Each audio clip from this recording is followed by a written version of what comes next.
Biblia haijatuficha katika Waefeso, lakini pia hata katika kile kitabu cha Kutoka Waefeso 6 anasema waheshimu baba yako na mama yako. Amri hii ndiyo amri ya kwanza yenye ahadi. Arasotayama rimosayama. Sikiliza, Biblia inasema ambayo Mungu ameweka ahadi ya kwamba utakapotembea katika kuheshimu wazazi wako, anasema kwamba kuna ahadi. Sasa ni ahadi gani hiyo? Efeso 6 mstari wa 3 anasema upate heri na ukae siku nyingi katika dunia. Kwa kumbe, ili nipate kuishi miaka mingi na siku nyingi katika dunia, sipaswi kufanya mambo mengi, lakini napaswa kufanya jambo moja la msingi, ni kuwaheshimu baba yangu na mama yangu. Kwa lugha nyingine ni kuheshimu wazazi. Mungu anaangalia, Mungu nipe miaka mingi. Ni kweli unaomba Mungu akupe miaka mingi, lakini ahadi iko wazi kabisa, ili upate miaka mingi, cha msingi ni nini? Ni kutii tu wazazi. Uheri na miaka mingi duniani ni jambo ambalo unapaswa kulisahau.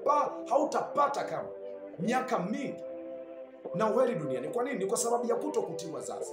Uheri sama ya mateke. Kwa ukitaka uweze kuona uheri na miaka mingi, uweze kuona wajukuu na vitukuu, kanuni moja tu, waheshimu wazazi wako.